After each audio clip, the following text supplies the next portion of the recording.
Hi there, and welcome to the Daily Gardener, and thank you for listening. I'm your host, Jennifer Ebling. It's April 6th. Today we celebrate the German artist who painted botanicals with extraordinary detail. We'll also learn about the botanist who left his mark on the anatomy of the human eye. We'll celebrate the Spanish botanist who spent his life in Colombia, where, among other things, he studied the cinchona tree and used the quinine to treat malaria.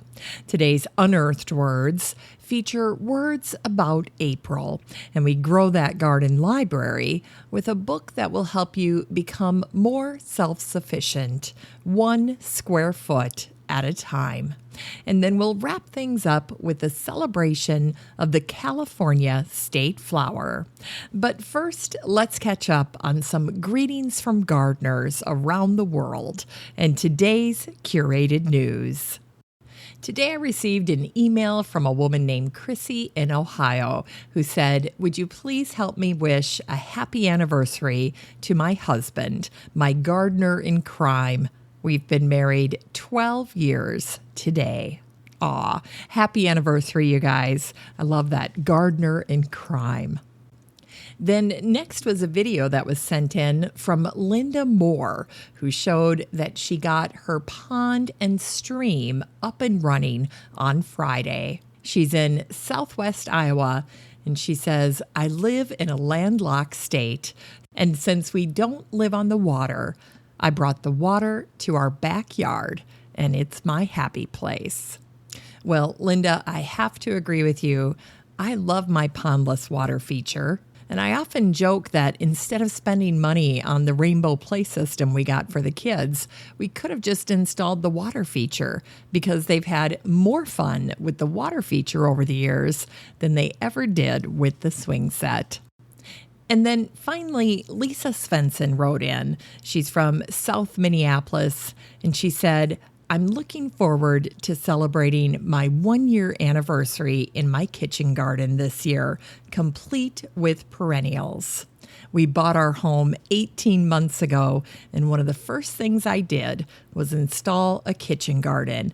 And now this year, I'm so happy that I didn't wait." And then she included photos of her garden. They installed a fence. They put in raised beds. She's got a bird feeder and some benches and an adorable little sitting area.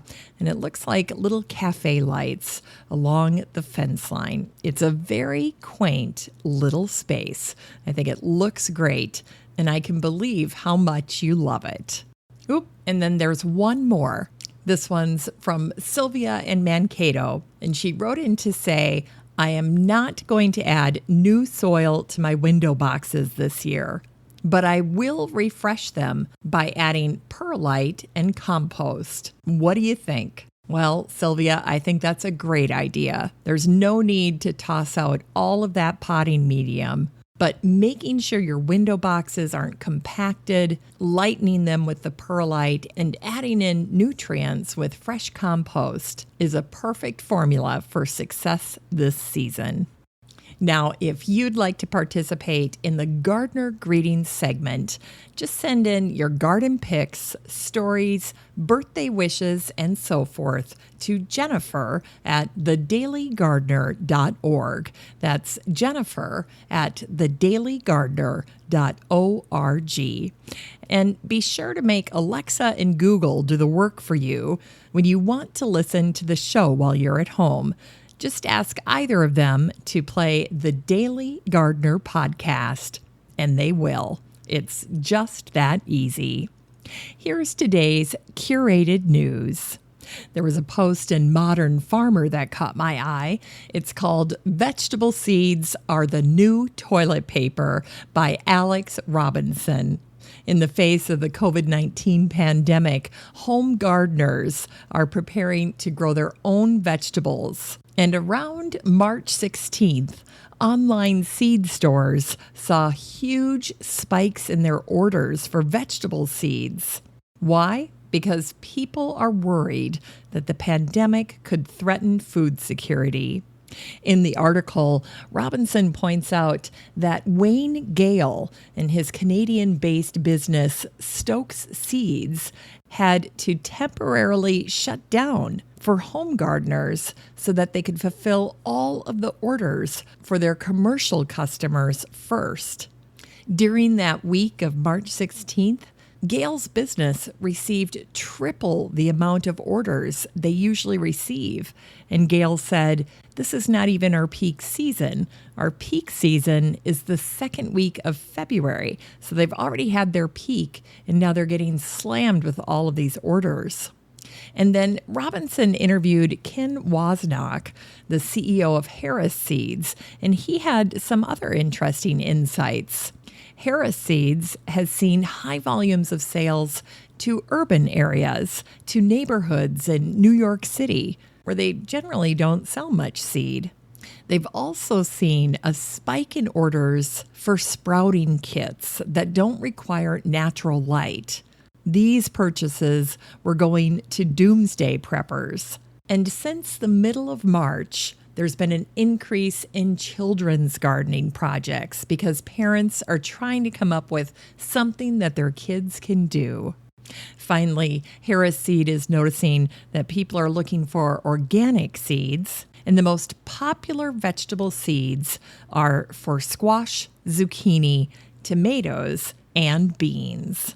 Now, what I think is fantastic about all of this is that the world is going to have more gardeners. And whether people are successful or not in these first attempts at gardening in 2020, there is guaranteed to be a certain portion of this new population of gardeners that will stick around, that will become lifelong gardeners. And that's tremendous. Now, my blog post for today has to do with dreams for your 2020 garden, dreams for this growing season. And right now, it's decision time.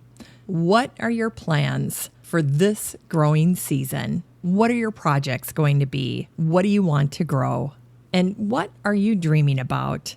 Often as gardeners, we have no idea if our dreams for our gardens will come true. There's that old saying that gardeners can dream bigger dreams than emperors. And while that's true, we can often find ourselves stuck. We put plants in the wrong spot. We buy the wrong thing. We spend too much money. We don't spend enough.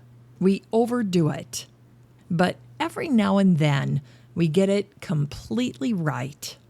I waited for years to put paths in around my front garden back home. Why did I wait so long?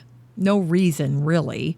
But once those paths were in, I knew it was just the thing that my garden had been missing. I thought I was adding function, but I also enhanced the design and the flow of my garden.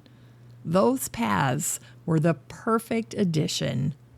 Here up at the cabin, we had a sprinkler system installed 2 years ago. The soil here is sandy, and without regular watering, the plants and the lawn and the new shrubs and trees would really struggle. Now, when the sprinkler system was installed, I had the guys help me put in some 1/4-inch tubing, and it was stubbed up to the deck. And I've waited all this time to install a kitchen garden on my south-facing deck. So this spring, that's my big dream. I'll share the elevated bed system that I selected and the evolution of this garden in upcoming episodes. But I'm really looking forward to seeing this dream come true. As for you, whatever you're dreaming of and planning for your garden this season, I hope you get it completely right and that your dreams come true as well. All right, that's it for today's gardening news. Now, if you'd like to check out my curated news articles and blog posts for yourself, you're in luck because I share all of it in the listener community in the free Facebook group for the show, the Daily Gardener Community. So there's no need to take notes or search for links. the next time you're on Facebook, just search for the Daily Gardener Community and request to join. I'd love to meet you in the group. Here's today's brevities. Today is the anniversary of the death of the German painter, engraver, printmaker, mathematician, and theorist from Nuremberg, Germany, Albrecht Dürer, who died on this day in 1528. Dürer's work was extraordinary, and by the time he was in his 20s, he was already quite famous. While he was known for his calm demeanor and introversion, his art conveyed profound emotion. During Dürer's lifetime, explorers were collecting exotic plants and bulbs and bringing them home to the Old World, where they caused a sensation. The botanical focus began to shift away from plants as medicine to plants as ornamentation and beauty. Dürer was not immune to the artistic perspective on plants, and his work captured plants with an incredible amount of detail that was unmatched by previous drawings. If you're looking for bunny art for Easter, you should check out Dürer's watercolor called Young Hare. It's a beautiful piece, remarkable for its accuracy and realism. It's really quite stunning. And one of Dürer's most famous botanical pieces is called The Great Piece of Turf. In German, he called it Das große Rasenstück, which he created in 1503. This watercolor shows a grouping of natural plants as Dürer had observed them in nature. There is grass that has gone to seed, plantain, and dandelion. It's a humble composition, completely ordinary, something you would see every day, and yet, from a botanical art standpoint, Dürer's turf is a masterpiece, highly regarded for the realistic depictions of these plants living together in community. It's gorgeous. If you get a chance, you should Google it. Just search for The Great Piece of Turf, and Dürer's art will pop up in your browser. And today is the anniversary of the death of Johan, who died young at the age of 32 on this day in 1759. Still, Zinn accomplished much in his short life, and he focused on two areas of science: human anatomy and botany. From an anatomy standpoint, in his early 20s, Zinn wrote an eye anatomy book, and he became the very first person to describe the anatomy of the iris in the human eye. There are several parts of the eye that are named in his honor, including the Zinn zonule, the Zinn membrane, and the Zinn artery. And I think it's fitting that Zinn wrote about the iris, which of course is also the name of a flower.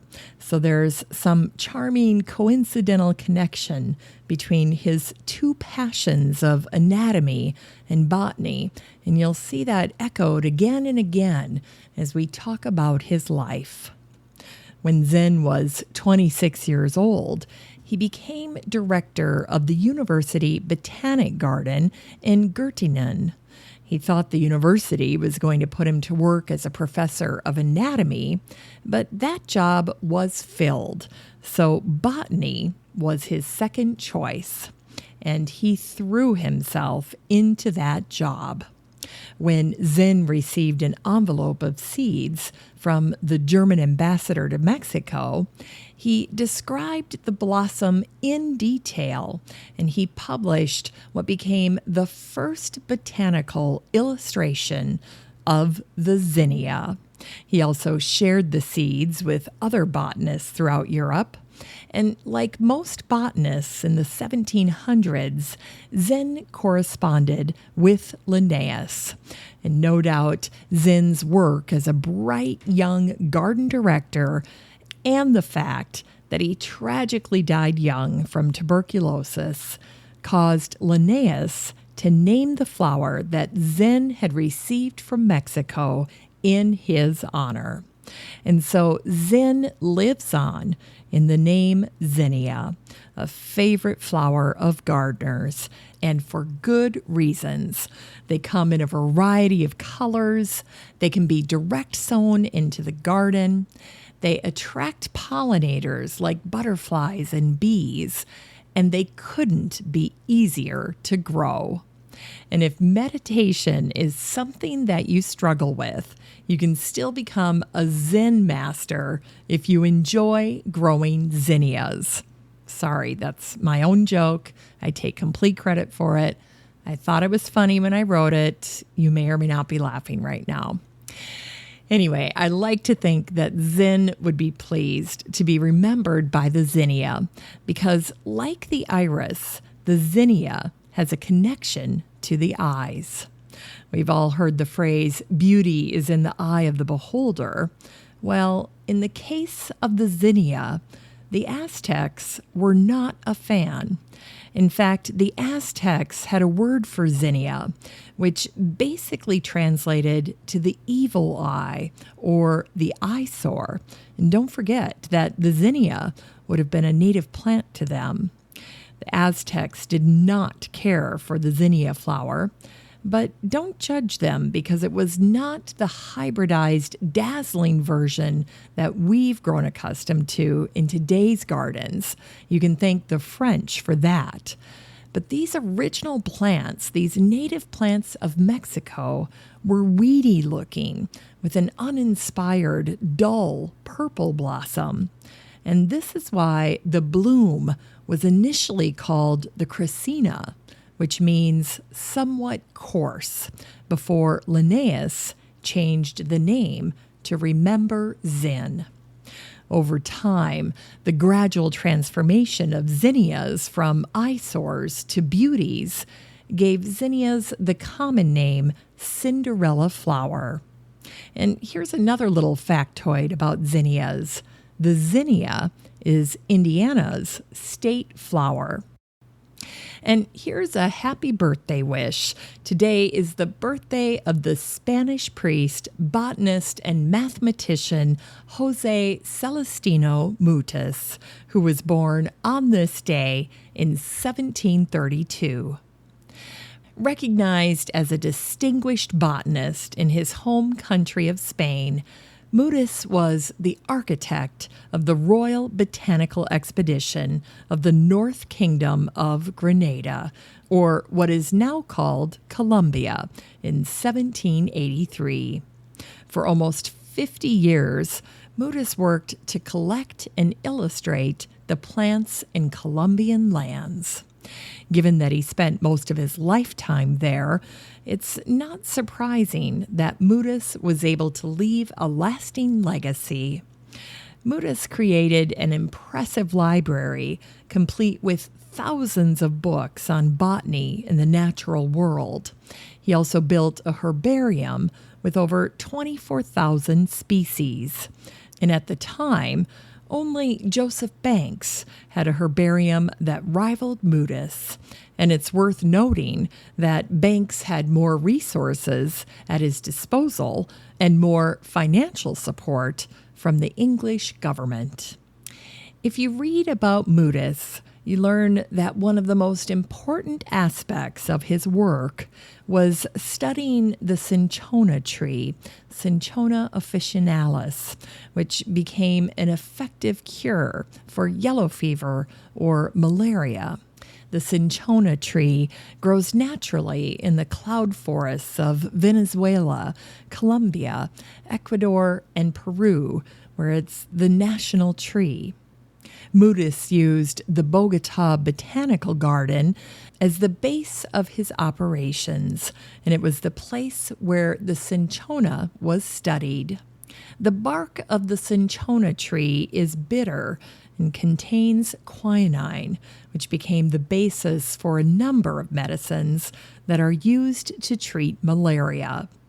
During Mudis's lifetime, it was thought that the cinchona had the potential to cure all diseases, so naturally, the Spanish crown was highly motivated to develop their understanding of the cinchona, and they encouraged Mudis to continue to collect and study it.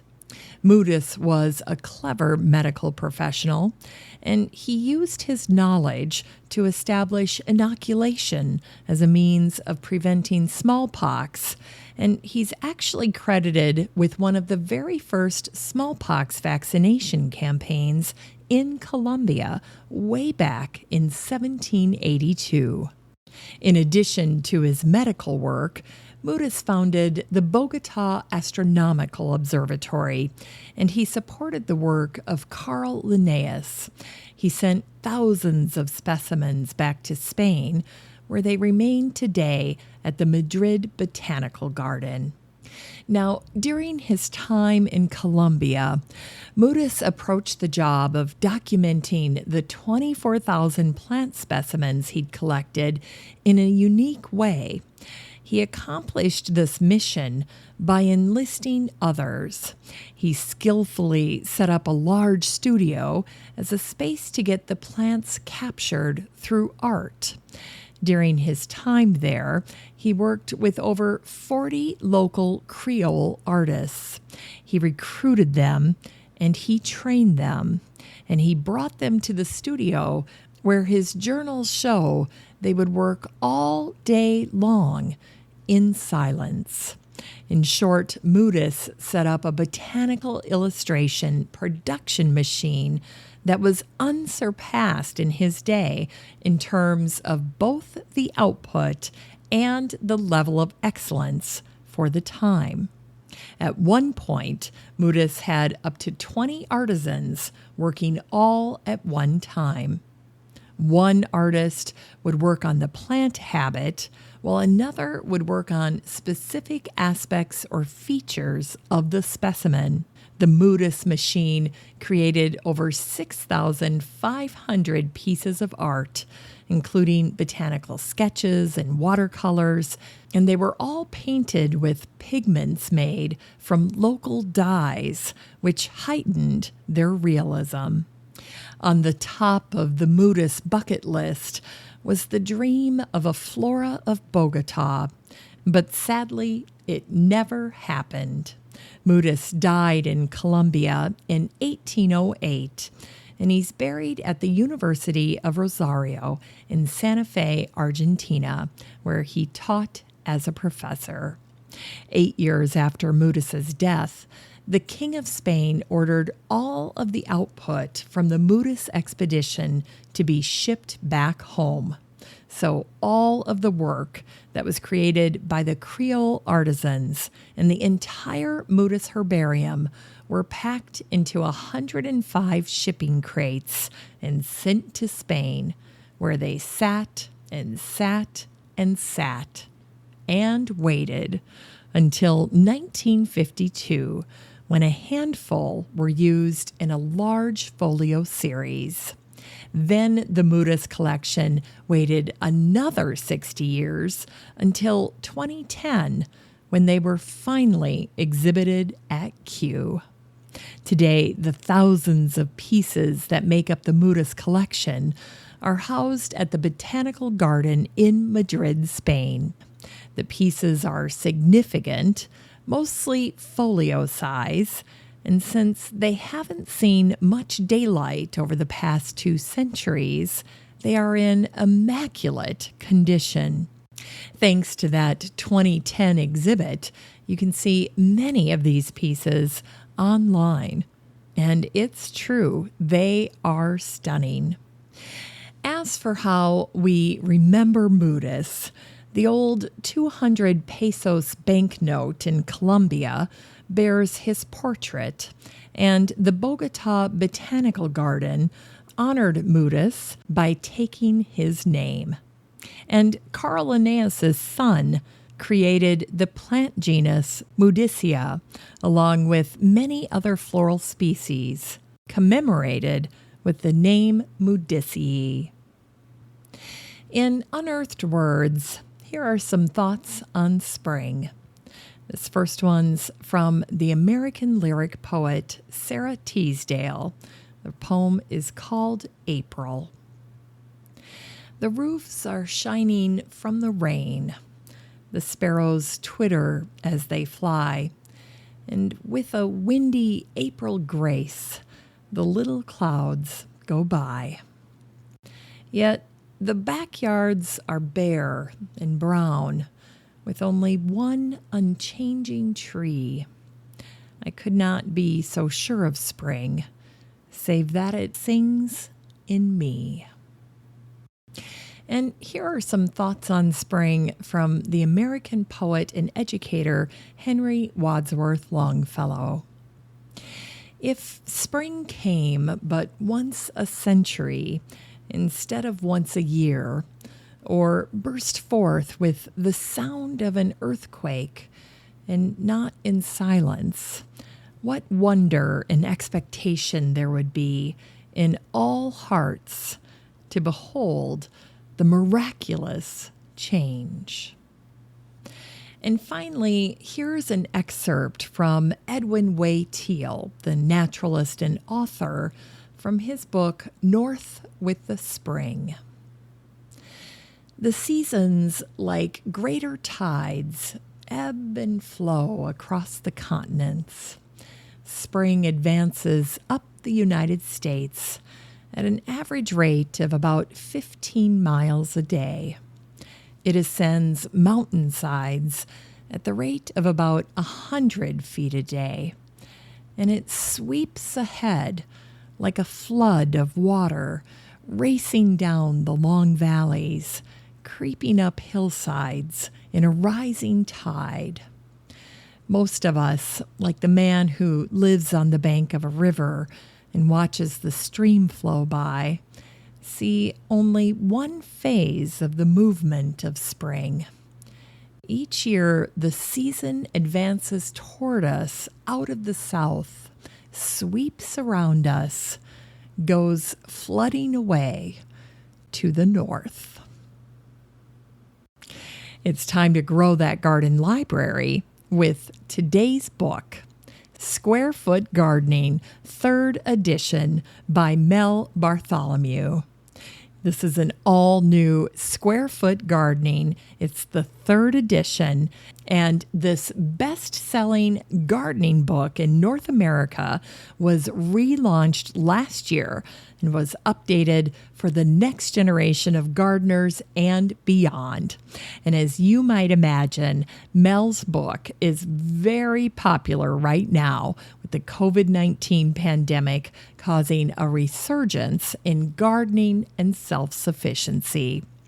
Since Square Foot Gardening was introduced back in 1981, the revolutionary new way to garden that was developed by Mel has helped millions of home gardeners grow more fresh produce in less space and with less work.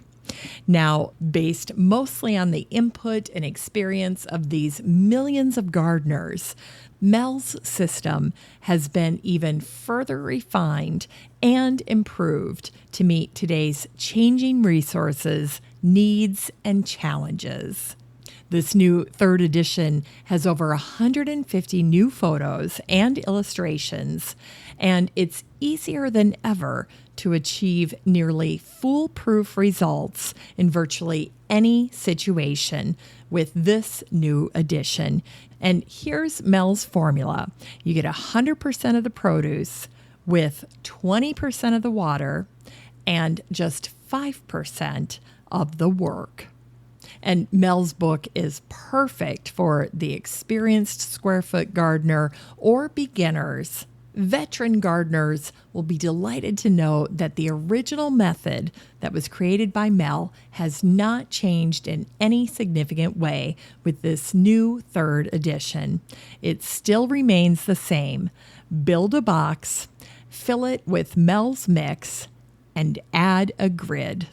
But along with these classic steps, you're going to find some new and exciting information.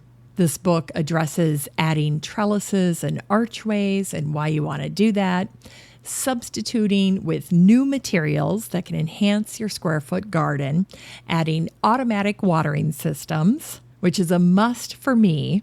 There's a section called Thinking Outside the Box that offers creative configurations and shapes. Then there's a whole section that's devoted to square foot gardening in dense urban areas when you have little or no yard. And then finally, there's a section on square foot gardening with kids. And of course, all of these topics take on new meaning when you're trying to garden in a pandemic. And you can get a used copy of Square Foot Gardening, the 3rd edition, the brand new one, by Mel Bartholomew, and support the show using the Amazon link in today's show notes for under $25. And as most of you already know, this book is a classic. Finally, here's something sweet to revive the little botanic spark in your heart. Every year since 2010, April 6th is a day to celebrate the California state flower, the California poppy. Poppy Day is celebrated in California schools, where activities are planned to showcase the flower along with other native plants. The botanist Sarah Allen Plummer Lemon created the 1903 piece of legislation that nominated the golden poppy, or Eschscholtzia californica, as the state flower of California. The botanical name honors Johan Friedrich von Eschscholtz, who served as a doctor and surgeon on board the Rurik during a world expedition that began in 1815. 2 years later, in 1817, when the Rurik ended up in the San Francisco Bay Area, the ship's botanist Albrecht von Chamisso discovered the poppy, and he named it Eschscholtzia californica after his friend, Johann Eschscholtz. And there was a little article that was in the San Francisco Call back on May 15th of 1898 that was simply called The Prettiest Wildflowers. And in this article, Eddie Alexander shared her magnificent experiences collecting wildflowers around San Francisco before the turn of the century. The article said that Eddie's wildflower collection was the best in all of California. Incredibly, Eddie had teamed up with a neighbor who was a chemist, and together they had worked to refine a process, a preservative, that would help her fresh-picked wildflowers retain their fresh-picked color. Now, Eddie's process worked remarkably well, with one notable exception. She was never able to come up with a preservative that could sustain the brilliant orange color of the California poppy. Thanks for listening to The Daily Gardener, and remember, for a happy, healthy life, garden every day. During the COVID-19 pandemic, The Daily Gardener is produced in lovely Wyoming, Minnesota. You can find today's show notes over at thedailygardener.org. That's thedailygardener.org. And to participate in the Gardener Greetings segment, send your garden pics, stories, birthday wishes, and so forth to Jennifer at thedailygardener.org. And to listen to the show while you're at home, just ask Alexa or Google to play the Daily Gardener podcast. It's that easy. You can find the Daily Gardener on all your favorite social media, and don't forget to share the show with all your garden friends. Finally, I want to thank my fabulous behind-the-scenes team of Brooke, Kiana, and Paige, and my editor, Eric Begay. Have a great day in the garden, and we'll see you tomorrow.